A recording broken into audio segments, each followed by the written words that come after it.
आपका स्वागत है मेरे चैनल यो फुजोशी में। आप लोग कैसे हैं? आई होप कि आप लोग ठीक होंगे। तो चलिए हम अपनी स्टोरी की स्टार्टिंग करते हैं। लास्ट पार्ट में हमने देखा था कि फाइनली वांग जी को पता चलता है कि विंग मरा नहीं बल्कि ज़िंदा है, और विंग को अपने सामने देखकर वांग जी बहुत खुश था। लेकिन विंग वांग जी को देखकर उतना ही ज़्यादा गुस्सा था, और वो वांग जी से बहुत ही ज़्यादा गुस्सा था, जिस वजह से वो अब आयुआन के घर छोड़ने को भी जाने के लिए रेडी हो गया था, जिसे वांग जी रोक रहा था। अब आगे विंग वांग जी से गुस्से में कहता है, मैं तुम्हारा चेहरा भी नहीं देखना चाहता और तुम मुझे यहीं रहने को कह रहे हो। मुझे नहीं पता था कि आयुआन तुम्हारा बेटा है। अगर मुझे पहले ही पता चल जाता तो मैं ये घर छोड़ देता। तुम दोनों चुप हो जाओ, आयुआन जोर से चिल्लाते हुए कहता है। आयुआन अब विंग और वांग जी से कहता है, मैं तुम दोनों को बहुत देर से देख रहा हूँ, मैं कुछ नहीं बोल रहा। इसका मतलब ये नहीं कि मैं कुछ नहीं बोलूँगा। आप दोनों चुप हो जाइए। और विंग, मैंने तुम्हें तब नहीं जाने दिया था जब मुझे पता नहीं था कि तुम कौन हो। तो तुमने कैसे सोच लिया कि मैं तुम्हें अब जाने दूंगा जब मुझे पता है कि तुम्हारे अंदर मेरे ही छोटे भाई बहन हैं। उसके बाद आयुआन लैंसन को देखता और कहता है, डैड अब जाकर सोफे पर बैठिए, और विंग तुम भी आकर यहाँ बैठो। लैंसन चुपचाप जाकर सोफे पर बैठ जाता है। आयुआन भी वहाँ जाकर अब विंग को आने को बोलता है, पर विंग कहता है कि वो वहाँ आकर नहीं बैठेगा। आयुआन गुस्से से विंग को देखने लगता है। विंग आयुआन को देखकर कहता है, ठीक है मैं बैठता हूँ। उसके बाद आयुआन उन दोनों के सामने एक कुर्सी लेकर बैठ जाता है, लेकिन विंग अभी तक नहीं आया था।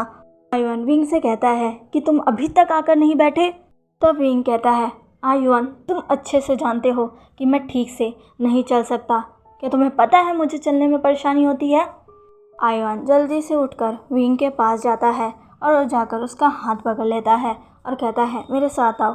वो विंग को अपने साथ लेकर आता है और लाकर सोफे पर बैठा देता है। विंग के बैठाने के बाद आयुआन वांग जी की तरफ देखता और कहता है, डैड अभी आप मुझे अपना बेटा मत समझिए, आप मुझे एक साइकेट्रिस्ट समझिए जिसके पास आप दोनों अपनी प्रॉब्लम्स लेकर आए हैं। अब आप दोनों मुझे अपनी प्रॉब्लम्स बताइए। आयुआन पहले विंग से पूछता और कहता है, विंग प्लीज़ मेरे एक सवाल का जवाब दो, क्या डैड ने तुम्हारे साथ जो कुछ भी किया वो सब जानबूझकर किया? आयुआन के सवाल पर विंग कहता है, नहीं, सर को ड्रग्स दिए गए थे और मुझे भी ड्रग्स ही दिया गया था, लेकिन मैंने ड्रग्स गलती से लिया था। उसके बाद आयुआन वांग जी की तरफ देखता है और कहता है, डैड फिर उसके बाद आपने विंग से क्या कहा? लैंसन कहता है, उसके बाद मैंने विंग से कहा कि वो ये सब कुछ भूल जाए, वो इसे एक दुर्घटना, एक बुरे सपने की तरह समझे। आयुआन कहता है, आपने ऐसा क्यों कहा? आपको विंग की जिम्मेदारी लेनी चाहिए थी। वांग जी कहता है, अगर मैं उस समय विंग से ये सब नहीं कहता तो क्या कहता? मैं 45 इयर्स ओल्ड मैन हूँ और विंग अभी तुमसे भी छोटा है। मैं नहीं चाहता था कि ये बात किसी के भी सामने आए, इसीलिए मैंने विंग से कहा कि वो इसे एक बुरा सपना समझे और इसे भूल जाए, क्योंकि अगर सबको पता चल जाता कि मैंने और विंग ने एक साथ रात बिताई है तो सब विंग को गलत समझते और उसे गलत नज़रों से देखते। लैंसन की ये बात सुनकर विंग को लैंसन पर गुस्सा आता है। वो गुस्से भरे एक्सप्रेशन के साथ लैंसन को देखता है और कहता है, अच्छा अब मुझे लोग अलग नज़रों से देख रहे हैं। तुम्हें पता है? विंग इससे पहले और कुछ कहता तभी विंग के पेट में जोर से दर्द होता है। विंग जल्दी से अपने हाथों को अपने टमी पर रखता है और दर्द की आवाज़ निकालता है। आयुआन और लैंसन दोनों विंग को ऐसे देखकर डर जाते हैं। लैंसन जल्दी अपना हाथ विंग की तरफ बढ़ाता है और अपना हाथ विंग के टमी पर रखने के लिए वो अपने हाथ को विंग की टमी पर ले जाता है, लेकिन इससे पहले वो विंग की टमी पर अपने हाथों को रखता विंग जोर से लैंसन के हाथों को झटक देता है और कहता है, मेरे बच्चे को मत छुओ। विंग ये सब गुस्से में कहता है। विंग की ये बात सुनकर इस बार लैंसन को भी गुस्सा आ जाता है और वो गुस्से में विंग की तरफ देखकर कहता है, ये मेरे भी बच्चे हैं, तुम इन्हें आसमान से तोड़कर नहीं लाए। ऐसा कहने के बाद लैंसन अचानक से रुक जाता है और आयुआन की तरफ देखकर कहता है, बच्चे? आयुआन मुस्कुराता है और लैंसन को देखते हुए कहता है, हाँ डैड, विंग 3 बच्चों से प्रेग्नेंट है। लहनजन आईवन की बातें सुनता है तो अचानक से उसके चेहरे पर एक स्माइल आ जाती है, जिसको देखने के बाद विंग और आईवन दोनों चौंक जाते हैं। दोनों बस वांग जी को ही देख रहे थे, लेकिन उसके बाद विंग गुस्से में वांग जी को देखता है और कहता है, देखो आईवन, तुम्हारे डैड को कितनी खुशी हो रही है। उन्हें खुद पर गर्व महसूस हो रहा है कि उन्होंने पहले एक लड़के को ट्रिपल बेबीज के साथ प्रेग्नेंट किया है। विंग की बात सुनकर लहनजन कहता है, तुम मुझे हमेशा गलत क्यों समझते हो। वांग जी जब ये कहता है तो विंग गुस्से में उसे देखकर कहता है, क्या तुम गलत नहीं हो? तुमने हमेशा मुझसे बदतमीजी से बात की है और तुम्हें हमेशा मुझे देखकर घिन आया करती थी, है ना? अब तुम्हें मुझे देखकर घिन नहीं आती क्योंकि मैंने तुम्हारे बच्चे को अपने अंदर रखा है। की बात सुनकर लहनजन कहता है, विंग तुम मुझे गलत समझ रहे हो। मैं तुम्हारे साथ ये जानबूझकर करता था ताकि तुम मुझसे दूरी बना लो।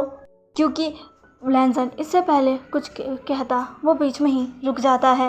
लहनजन ने अपने शब्दों को पूरा नहीं किया, जिसके बाद विंग कहता है, क्योंकि क्या? क्योंकि मुझे तुमसे प्यार हो गया था और मैं तुम्हारी ज़िंदगी बर्बाद भी नहीं करना चाहता था। लहनजन ने कहा, जब भी तुम मेरे सामने आते थे मैं अपनी फीलिंग्स पर काबू नहीं रख पाता था, इसलिए मैं हमेशा तुमसे गुस्से से बात करता था। तुम्हारे आगे पूरी ज़िंदगी पड़ी है, मैं तुम्हारी ज़िंदगी बर्बाद नहीं कर सकता। तुम एक लड़के हो और तुम्हारी एक गर्लफ्रेंड भी है, इसलिए मैं हमेशा तुमसे गुस्से से बात करता था, तुमसे बदतमीजी से बात करता था। लहनजन की बात सुनकर आईवन और विंग दोनों सरप्राइज हो जाते हैं। फिर विंग हैरानी से लहनजन को देखता है और कहता है, तो तुम मुझसे प्यार करने लगे थे। लेकिन वो रुक जाता है और कहता है, एक मिनट रुको, क्या कहा तुमने? मेरी गर्लफ्रेंड? मेरी कौन सी गर्लफ्रेंड है? लहनजन सरप्राइज से विंग को देखता है और कहता है, लिली, क्या लिली तुम्हारी गर्लफ्रेंड नहीं है? लहनजन की बात सुनकर विंग अपने हाथों को अपने सर पर मारता है और कहता है, लिली वो कब से मेरी गर्लफ्रेंड बन गई? वो तो मेरी दोस्त है। इनकी बात सुनकर लहनजन कहता है, तुम झूठ बोल रहे हो। लिली हमेशा तुम्हारे साथ घूमती थी और सारा कॉलेज जानता है कि तुम दोनों एक दूसरे के गर्लफ्रेंड और बॉयफ्रेंड हो। विंग लहनजन के सवाल पर उसे जवाब देते हुए कहता है, लिली ने जॉनथन से ये बात झूठ बोली थी क्योंकि जॉनथन ने लिली को प्रपोज किया था। उसने जॉनथन से झूठ बोला कि वो मुझे पसंद करती है और हम दोनों डेट कर रहे हैं। जब लिली ने मुझे इस बारे में बताया था तब मुझे भी कोई परेशानी नहीं थी क्योंकि लिली ने बहुत बार मेरी मदद की है और मैं भी उसकी मदद करना चाहता था, इसलिए मैंने इसके लिए हाँ कर दिया। हम दोनों गर्लफ्रेंड और बॉयफ्रेंड नहीं हैं, हम दोनों एक दूसरे के बस अच्छे दोस्त हैं। लिली मुझे अपना छोटा भाई मानती है और मैं भी उसे अपनी बहन मानता हूँ, हम दोनों बेस्ट फ्रेंड्स हैं। विंग की बात सुनकर लहनजन गुस्से से विंग को देखता है और कहता है, तुम मुझे ये बात पहले नहीं बता सकते थे? क्या तुम जानते हो जब मैंने तुम दोनों को एक साथ देखा था तो मुझे कितनी जलन हुई थी? विंग कहता है, क्या तुमने मुझसे कभी पूछा? और तुम हमेशा गुस्से में रहते थे। जब भी मैंने तुमसे बात करने की कोशिश की तुम हमेशा ही मुझसे गुस्से में बात करते थे। तुमने तो मेरा दिया तोहफा भी कचरे के डब्बे में फेंक दिया और तुम होते कौन हो जिसे मैं ये सब बताऊंगा? इनकी बात सुनकर लहनजन कहता है, ये सच है कि मैंने तुम्हारे दिए गए हुए गिफ्ट को कचरे के डब्बे में फेंक दिया था, लेकिन तुम्हारे जाने के बाद तुरंत ही मैंने उसे कचरे के डब्बे से बाहर भी निकाल लिया था। तुमने केक बहुत टेस्टी बनाया था और तुम्हारे दिए गए वो चॉकलेट कैंडी और गुलाब का फूल भी अब भी मेरे पास है। हाँ, चॉकलेट कैंडी अब ख़त्म हो चुकी है, बस एक ही बची है। आईवन उन दोनों से ही नॉर्मली बात करता है और धीरे से वहाँ से उठकर जाने लगता है। वो मन ही मन कहता है, अब ये दोनों खुद ही बात कर लेंगे, मेरा यहाँ रहना ठीक नहीं है। ऐसा कहते हुए वो चुपचाप वहाँ से चला जाता है। विंग और लहनजन को तो ये एहसास ही नहीं होता कि आईवन अब वहाँ पर नहीं है, उठकर जा चुका है। जैसे ही आईवन उन दोनों के पास से निकलकर बाहर आता है, उसे किसी का कॉल आता है। विंग लहनजन को सरप्राइज भरी नज़रों से देखता है और कहता है, क्या सच में तुमने मेरा बनाया हुआ केक खाया? लहनजन कहता है, हाँ, तुमने वो बहुत स्वादिष्ट बनाया था, लेकिन मुझे एक बात बताओ, तुम्हें कैसे पता कि मुझे चॉकलेट का टेस्ट पसंद है? लैंसन के सवाल पर विंग जवाब देते हुए कहता है, आपको कॉफ़ी पीना बहुत पसंद है ना, इसलिए मैंने सोचा आपको चॉकलेट भी पसंद होगी, इसलिए मैंने आपके लिए चॉकलेट केक और चॉकलेट फ्लेवर कैंडी बनाई। विंग ऐसा बोलता ही है और फिर अचानक से उसके पेट में फिर से दर्द होने लगता है। वो अपने पेट पर हाथ रखता है और कहता है, तुम तीनों इससे बाहर निकलो, फिर मैं तुम्हें बताऊंगा। तुम्हें पिटाई के बारे में पता चल जाएगा, तुम तीनों को।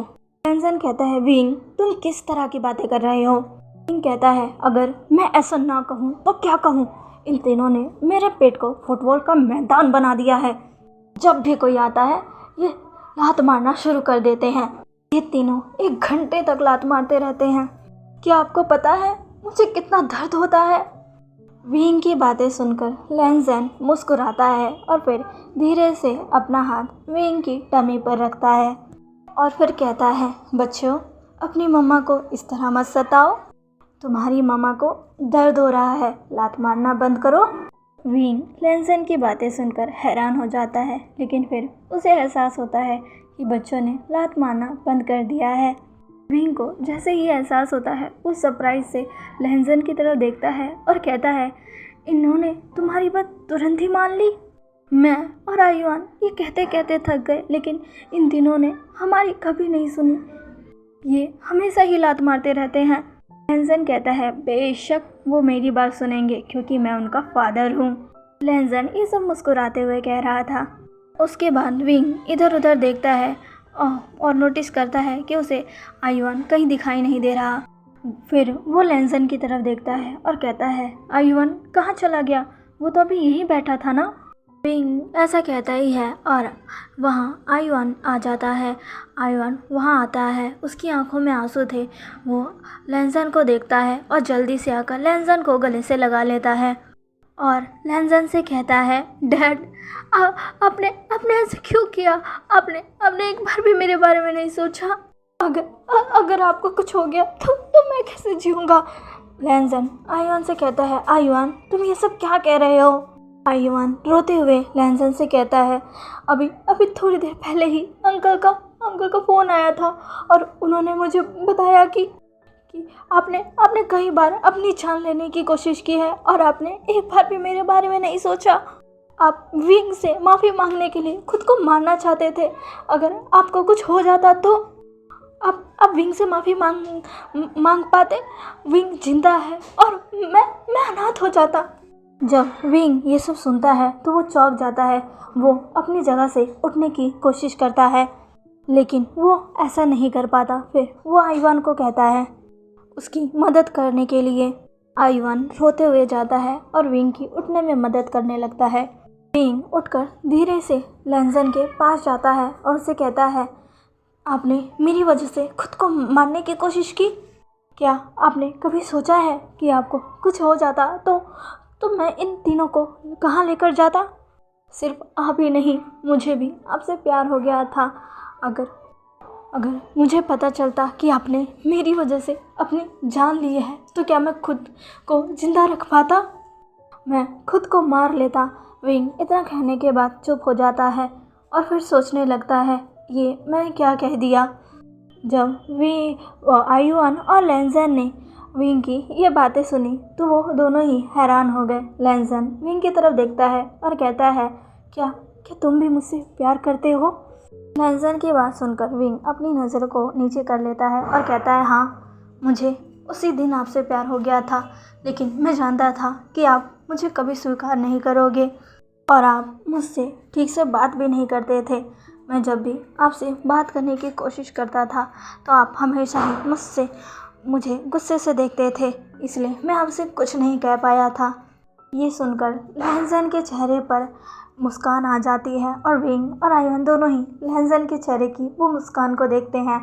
लैंसन जल्दी से विंग के पास जाता है और विंग को गले लगाने की कोशिश करने लगता है, क्योंकि इस बार फिर से विंग का पेट उन दोनों के बीच में आ जाता है, जिसे देखकर लैंसन ज़ोर ज़ोर से हंसने लगता है।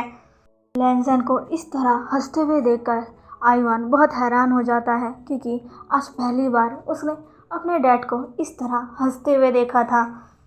उसके बाद आईवान लैंसन से कहता है, डैड हंसना बंद करिए, आप दोनों ही मुझे मेरे सवाल से भटका रहे हो। लैंसन आश्चर्य से आईवान को देखता है और कहता है, मुझे बताओ क्या बात है। आईवान कहता है, आपने मुझे क्यों नहीं बताया था कि आपका एक्सीडेंट हुआ था और आप 3 महीने से कोमा में थे। घर पर भी मुझे इस बारे में किसी ने भी नहीं बताया। जब भी मैं आपसे बात करने की कोशिश करता था तो आप हमेशा ही बस मुझे मैसेज कर दिया करते थे। मुझे समझ नहीं आता था कि आप मुझसे बात क्यों नहीं करते थे, आप सिर्फ मुझे मैसेज पर ही क्यों जवाब देते थे। लैंसन पूछता है, तुम्हें ये सब किसने बताया। आईवान कहता है, अभी थोड़ी देर पहले ही मुझे अंकल का कॉल आया था और उन्होंने ही मुझे सारी बात बताई। अब यहाँ से कुछ टाइम पहले का फ्लैशबैक देखते हैं। जब आईवान वहाँ से निकलता है तो उसे उसके अंकल का कॉल आता है। आईवान तुरंत ही कॉल को पिक करता है और कहता है, हेलो अंकल। दूसरी तरफ से शिचन कहता है, हेलो आईवान, कैसे हो तुम। आईवान कहता है, मैं ठीक हूँ अंकल, आप कैसे हैं। शिचन कहते हैं, मैं ठीक हूँ आईवान, क्या वांगजी वहाँ पहुँच गया है। आईवान कहता है, हाँ अंकल, डैड अभी थोड़ी देर पहले ही आए हैं। शिचन आईवान से कहता है, आईवान वांगजी का ख्याल रखना, उसकी मेंटल हेल्थ अभी ठीक नहीं है, उसने कई बार खुद को मारने की कोशिश की है। आईवान, हमने तुम्हें नहीं बताया था कि 6 महीने वांगजी का एक्सीडेंट हुआ था, जिसके कारण वो 3 महीने के लिए कोमा में चला गया था और जब वो होश में आया तो उसने खुद को मारने की कोशिश की। मैंने और अंकल ने बहुत मुश्किल से वांगजी को संभाला, से रोका। आईवान कहता है, अंकल अभी क्या कह रहे हैं, और इतना कुछ हो गया और आप लोगों ने मुझे कुछ नहीं बताया। आईवान अभी अपने अंकल लैंसिचन की बातें सुनकर बहुत हैरान था। उसे यकीन नहीं हो रहा था कि उसके डैड ने खुद को मारने की कोशिश की थी। लैंसिचन कहते हैं, तुम्हारे ग्रैंडफादर ने मुझे तुम्हें ये सब बताने से मना किया था, तुम यहाँ से दूर रहते हो, वो तुम्हें कोई परेशानी में नहीं डालना चाहते थे। आईवान लैंसिचन से कहता है, लेकिन उन्होंने आपको बताया कि उन्होंने ऐसा क्यों किया।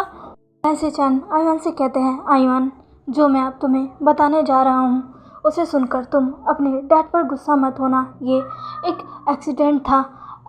लैंसिचन इससे पहले कुछ कह पाता। आईवान कहता है, रुको मैं आपको बताता हूँ कि उन्होंने ऐसा क्यों किया। उनके कॉलेज में एक लड़का था, उन दोनों को ही ड्रग्स दी गई थी, जिसकी वजह से वो दोनों एक दूसरे के करीब आए और डैड ये नहीं जानते थे कि इसकी वजह से वो लड़का प्रेग्नेंट हो जाएगा और आत्महत्या कर लेगा। इसी वजह से डैड ने उससे माफ़ी मांगने के लिए खुद को मारने की कोशिश की, क्यों है ना। लैंसिचन आईवान से कहते हैं, क्या वांगजी ने तुम्हें सब कुछ बता दिया। लैंसिचन अभी आईवान की बातें सुनकर बहुत हैरान है। उन्हें लगता है कि शायद वांगजी ने आईवान को सारी बातें बता दी हैं। आईवान कहता है, नहीं अंकल, जिस लड़के की वजह से डैड खुद को मारने की कोशिश करते थे वो लड़का अभी मेरे साथ मेरे घर में रहता है। जब विंग ने खुद को मारने की कोशिश की थी तब मैंने उसे ऐसा करने से रोका था और अपने साथ यहाँ ले आया था। अभी थोड़ी देर पहले ही मैंने उन दोनों के बीच के झगड़े को रोका है। अभी वो दोनों नॉर्मली ही बात कर रहे हैं। आईवान की बात सुनकर लैंसिचन तुरंत ही कहते हैं, क्या विंग जिंदा है और वो तुम्हारे साथ रहता है, वो प्रेग्नेंट था, क्या उसका बेबी ठीक है। आईवान तुरंत ही अपने अंकल से कहता है, बच्चे कहिए अंकल, विंग 3 बेबी से प्रेग्नेंट है, वो 3 बच्चों की मामा बनने वाला है। आईवान की बात सुनकर लैंसिचन मुस्कुराते हैं और आईवान से कहते हैं, वांगजी ये बात सुनकर बहुत खुश हुआ होगा, है ना। लैंसिचन की बात सुनकर आईवान कहता है, हाँ अंकल, मैंने ज़िंदगी में पहली बार आज उनके चेहरे पर एक हल्की सी मुस्कान देखी है, वो बहुत खुश है। पर विंग उनसे बहुत नाराज़ है, मुझे नहीं लगता कि वो इतनी जल्दी उनको माफ़ करेगा। लैंसिचन कहते हैं, रुको मैं वहाँ आ रहा हूँ, मैं अभी अंकल को सब कुछ बता रहा हूँ, वो ये सब सुनकर बहुत ही ज़्यादा खुश होंगे। आईवान तुरंत ही अपने अंकल को रोकते हुए कहता है, नहीं अंकल, आप सब यहाँ मत आइए, अभी कुछ ही दिनों में विंग की डिलीवरी डेट है, अगर वो इतने सारे लोगों को अपने सामने देखेगा तो शायद उसे ये अच्छा ना लगे, और अभी डैड और विंग के बीच सब कुछ ठीक नहीं है, मैं चाहता हूँ कि वो दोनों अभी एक दूसरे को थोड़ा टाइम दे। लेसी चैन कहते हैं तुम सही कह रहे हो, पहले उनके भी सब कुछ ठीक हो जाना चाहिए, तभी हम वहाँ आएंगे। और आईवान, मैं तुमसे एक बात पूछूं, तुम नाराज़ तो नहीं होगे? आईवान कहता है हाँ अंकल पूछिए। लेसी चैन आईवान से पूछते हैं, आईवान तुम इस वजह से अपने डैड से नाराज़ तो नहीं होना? इस उम्र में कोई भी अपने डैड को इस तरह किसी और के साथ नहीं देखना चाहता है और अपने सौतेले भाई बहनों को भी नहीं चाहता है। आईवान अपने अंकल से कहता है नहीं अंकल, मैं तो बहुत खुश हूँ कि मेरे छोटे भाई बहन आने वाले हैं, और मैं डैड के लिए भी बहुत खुश हूँ क्योंकि उन्होंने अपनी पूरी ज़िंदगी अकेले ही बिताई है और अब कोई उनके साथ रहेगा तो वो उन्हीं के साथ रहेंगे। ठीक है अंकल, अब मैं फ़ोन रखता हूँ। फ़ोन रखने के बाद आईवान सोचने लगता है मैंने उन दोनों को कमरे में अकेला छोड़ दिया है, उन दोनों के बीच अभी भी कुछ ठीक नहीं है, कहीं वो दोनों फिर से लड़ाई झगड़ा ना करने लग जाए। ऐसा सोचकर आईवान तुरंत ही रूम की तरफ बढ़ जाता है। अब यहाँ से फ्लैशबैक एंड हो जाता है। तो चलिए गाइस, आज का पार्ट आपको कैसा लगा प्लीज़ प्लीज़ प्लीज़ मुझे कमेंट करके ज़रूर बताइएगा, और कमेंट में अपना फेवरेट पार्ट भी ज़रूर लिखिएगा। और हाँ, मैं जानती हूँ कि आप चाहते हो कि मैं लंबी वीडियो बनाऊँ, पर मैं क्या करूँ गाइस, अभी मेरे फ़ोन में कुछ इशू है जिसकी वजह से मैं लंबी वीडियो नहीं बना पा रही। जब ये इशू नहीं था तो आप देख सकते थे मैं बहुत लंबी वीडियो बना रही थी बीच में, पर अब पता नहीं क्यों बन ही नहीं पा रहे। मैं 20 मिनट की वीडियो भी बड़ी मुश्किल से बना पाती हूँ और इसके लिए भी मुझे बहुत इशू बहुत सी चीज़ें फेस करनी पड़ती है, पर मैं जल्दी कोशिश करूँगी मैं लंबी वीडियो लेकर आऊँ। और हाँ, प्लीज़ मेरे चैनल को लाइक, सब्सक्राइब और शेयर कर दीजिएगा अपने वांगशुन लवर्स के साथ। ओके, मिलते हैं इसके नेक्स्ट पार्ट में। बाय।